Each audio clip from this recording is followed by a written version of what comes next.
We are talking about the research paper titled Facing a Psychopath, Detecting the Dark Triad from Emotionally Neutral Faces Using Prototypes from the Personality Faceaurus.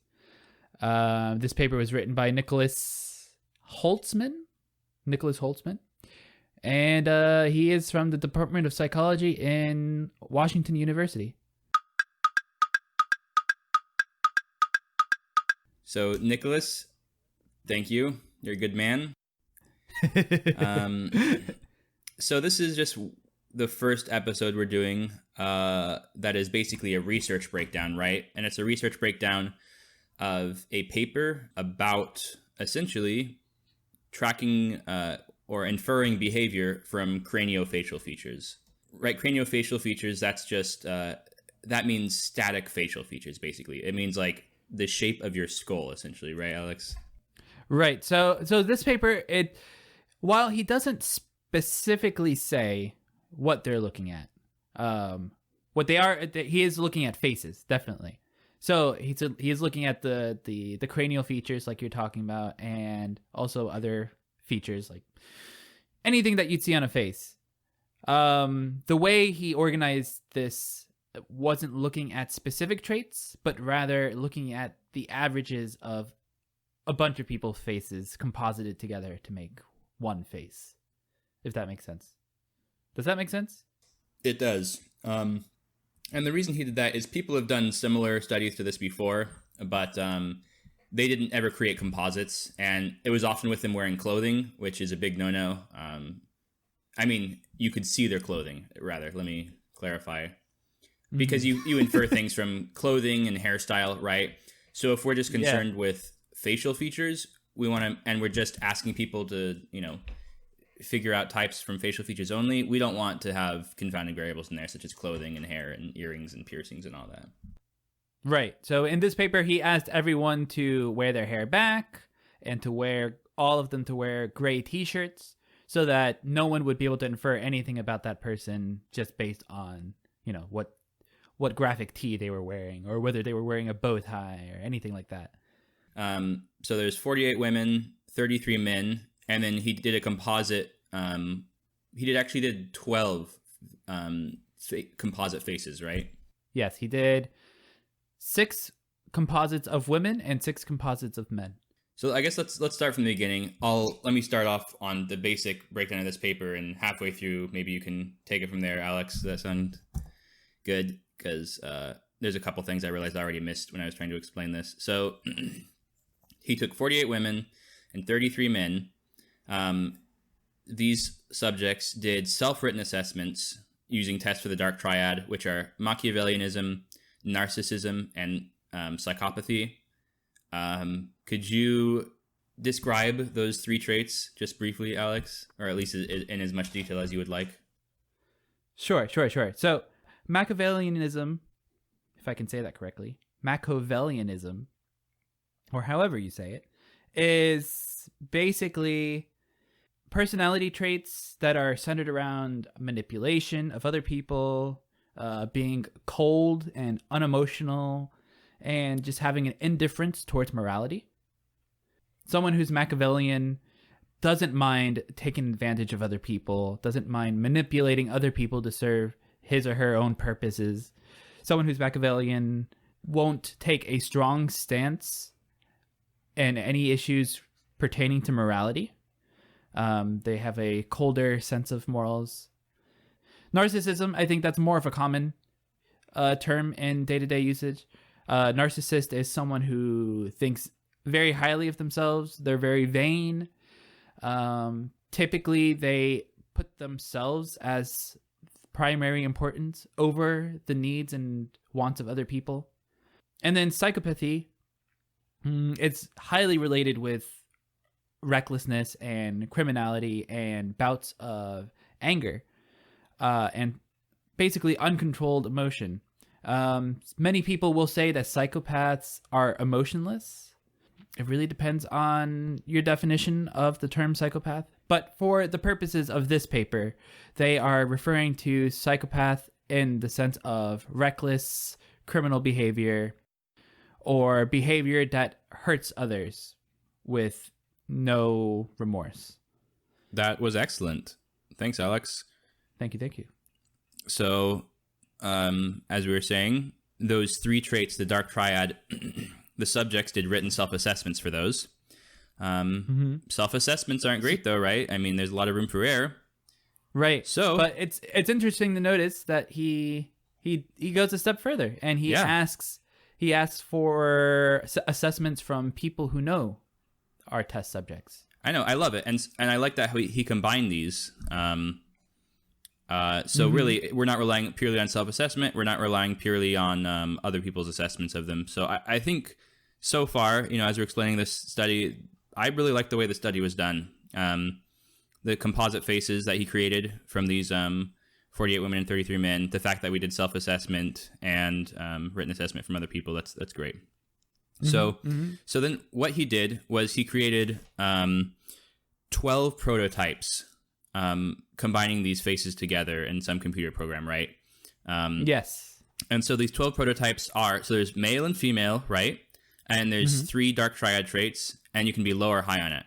So if you take male and female, that's 2, times the dark triad traits, 2 times 3 is 6, and then low or high times 2, that's 12. So basically you have males with Machiavellianism, high Machiavellianism, males with low Machiavellianism, females with high Machiavellianism, females with low Machiavellianism, and so on and so forth. That's 4, but there's 12, so you get the picture.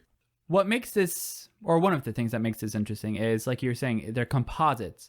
So, like, taking just one of these sections, let's say females low in psychopathy and females high in psychopathy. It's only 2 pictures. All the females that rated low in psychopathy, like you were saying, he combined all their pictures together to make one archetypal female picture. And then all the females that rated high, he combined together to make one archetype of a psychopathic woman. And so he did this for male and female and for the three prototypes. Yeah. And then, so then of course he brought in the people who are actually rating these faces, right? And then what would happen is the screen would appear with 2 faces on the screen, right? One on the left, one on the right. And then they were instructed to rate each of those 12 faces on an 11-point scale, -5 being high level of confidence in the face on the left, and +5 being high level confident in the face on the right. So he would describe Machiavellianism, and he would say between -5 and +5, which one displays Machiavellianism, right? Is that correct, Alex? Right. So if the observer, he calls them observers here. So if the participants or the observers thought the person on the left was very high in Machiavellianism, they would move the scale to -5. And if they thought they were very confident that the person on the right was very high in Machiavellianism, they would move the scale to +5. And if they weren't sure which one it was, they'd leave it right in the middle at 0. Yeah. If it looked like they were both the same, then they would put a 0. And then keep in mind, right, when he presents these 2 faces, the 2 faces are always one person very high in the trait and one person very low in the trait in reality, like based on the actual tests, right? So in reality, one composite is of very high Machiavellianism, one composite is of very low Machiavellianism. And so basically, these observers ranked people that way, ranked the 12 faces that way. And when comparing the rankings from the observers to the actual written self-assessments and the assessments from the acquaintances of the subjects, it was a really good p-value. It was below 0.001, right? So far beyond random chance, you can infer dark triad traits just by looking at someone's static facial features. Not their hair, not their clothes, not the way they talk, not the way they act, just looking at their faces. And that's insane, right? Like, holy cow. What's crazy is that all 3 of these, it wasn't just like they could figure out Machiavellianism, but they couldn't figure out psychopathy. But all of these, for males and females, there was a significant delta, difference, standard deviation. I'm not sure what you're looking for. Sorry. There was a significant correlation. Am I saying, is that the right term? I always confound correlation and association. Anyways, basically, they guessed correctly a amount of times that was significant.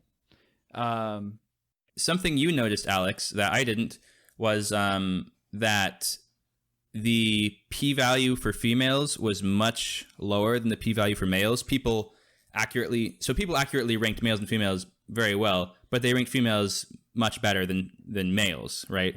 Right. They were both significant, but the author was much less confident in the significance of the males that were ranked versus the females. Right. So in his mind, at least, there is beyond a shadow of a doubt that the females were ranked well and that this could be repeated. But for males, he was basically saying that there needed to be more research done with maybe more pictures of males in the composites. Because like you were saying, he used less pictures of males when he made his composites than he did of females. Was it effect size or p-value? Like, did people actually get the rankings correct on males for the most part? People got the males correct less often. But the p-value is still fairly low when ranking males, right? It was low enough to be significant, but even though it was low enough to be significant, he's still not comfortable with the numbers he got for males.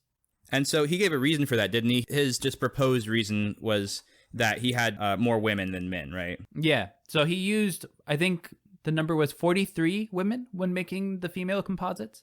48 women and 33 men. And then 33 men. So much fewer men than women. And so that makes sense. Yeah, I'm not sure I would buy that though, because, well, let's face it, men on average are they probably have more of these dark triad traits on average, right? Uh-huh. So because we kind of like think in logarithmically, if men are already like 5 times higher on all these dark triad traits than women, then these craniofacial features are going to be less diagnostic on typing men than they are on typing women. So like, let's say women on average are like 3s on the scale of 1 to 10, 10 being evil, let's say, or very dark triad-esque. And men on average are 6. So craniofacial features maybe like will push that number 1 or 2 points above or below when you're looking at someone, but the relative difference craniofacial features make in your own assessment is greater when looking at women. Does that make sense? So because men are already more I'm going to stop saying that word. Men are already more narcissistic and psychopathic on average, that the differences that you at least perceive are less. I can see that. I can see that being the case. Because you automatically assume men are more psychopathic than women, because they are. I will say that even looking at the pictures of the composites here, like the difference between the women that are low on these scales and the women that are high on these scales is greater, at least in my eyes, than the difference between the males. Right. This show is sponsored by people like you on our Patreon. Why join our Patreon? Well, there's all sorts of benefits. For example, Patreoners get first dibs when we do polls to select new topics, things to talk about. Patreoners also get first choice when it comes to us choosing people to type.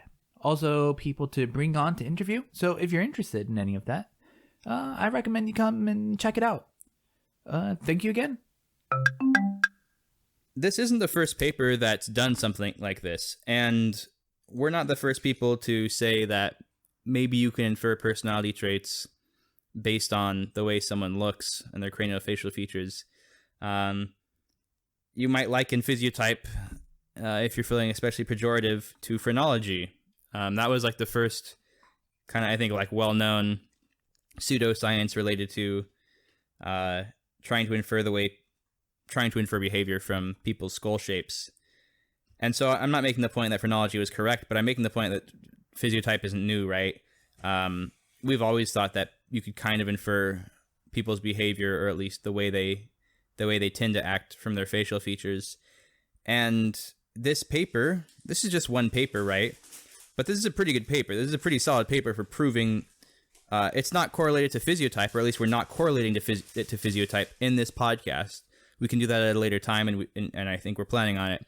But right now, what me and Alex are trying to indicate is that, hey, you can infer certain types of behavior or traits from physical static facial features, which is just amazing. And in fact, there's 3 other papers that me and Alex want to talk to you about. We're just doing this one today because these are all big subjects, but all 4 of these papers kind of point in the same direction. And I just think it's quite obvious that static facial features are slightly diagnostic in predicting behavior.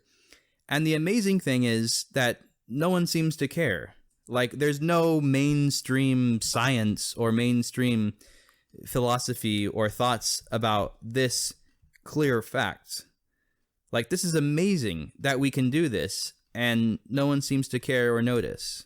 I was just perusing, today as I was reading over this paper again, and I was looking not only at the references of this paper, but also at, other papers that came up when I went to the journal to download this one.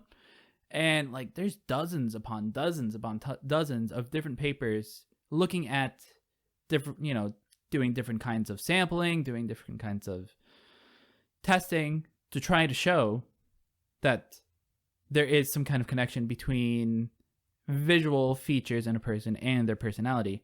But yeah, I mean, like you say, it doesn't make its way to mainstream culture. The last time I heard about it in the mainstream was probably a couple of years ago when that paper came out saying that people could guess if you were left or right wing politically, based on your face. And I mean, like, that seems huge. You can guess if someone's gonna vote Democratic or Republican based on their face. Like, there's so many possible uses for that in the political scene and the scientific, Yeah, the delta between the applicability of this and its lack of use is huge and surprising and amazing. I can't help but think that a lot of it might be because of the direction that this could take.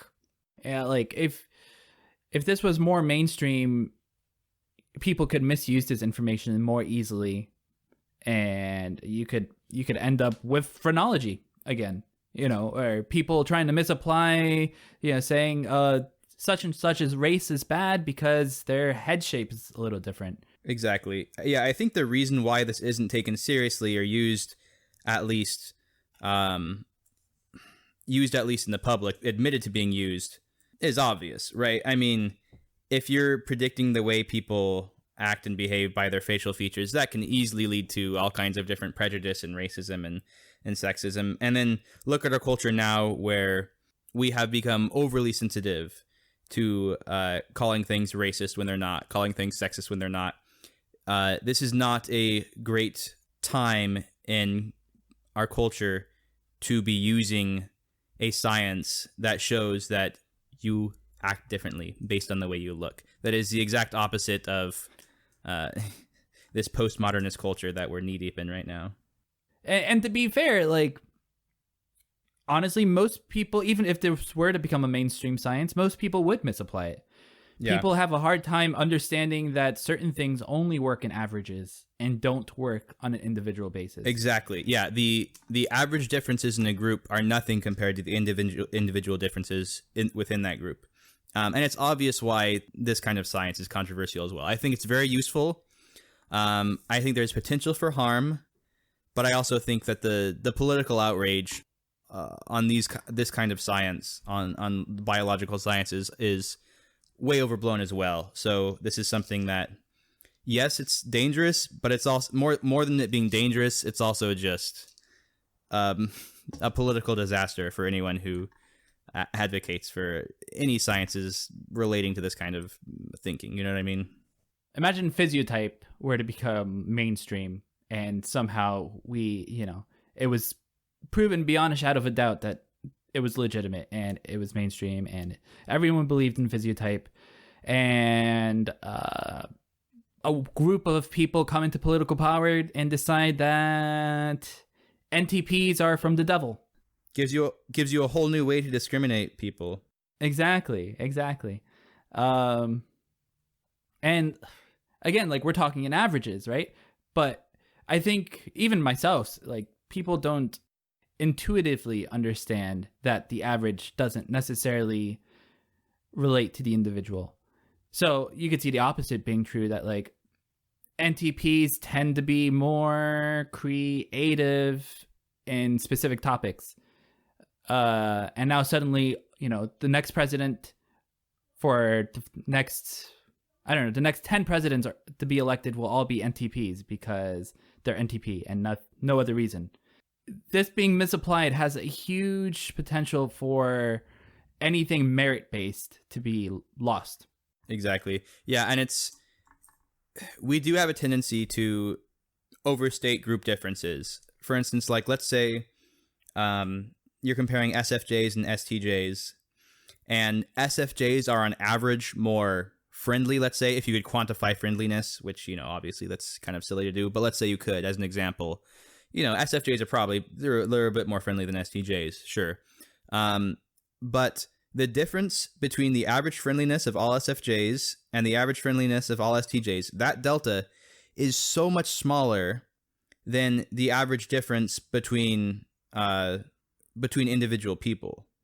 So the standard deviation, like the delta between SFJ and STJ friendliness might be X, but the standard deviation of friendliness among the entire population is probably X times 5.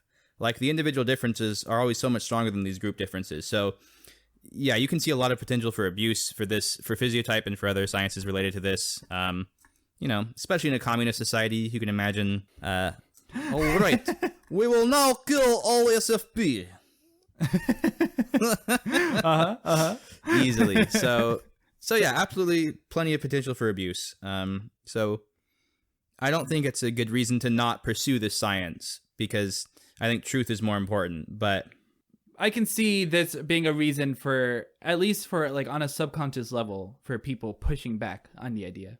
I mean, the few times that it has been brought up into mainstream culture, it has been misused. A phrenology was misused by multiple governments, multiple times. And again, I'm not giving legitimacy to phrenology. Like, I'm not saying it was even correct. Like, any version of it was correct. But if there ever was a version that was correct, like, it definitely wasn't the version that everyone picked up and used to discriminate against everyone else. No, of course. So, yeah, no, it doesn't even feel good either. Like, your knee-jerk reaction about this kind of thing doesn't feel good. What's left to say on this paper? I feel like we've covered it. I think we have.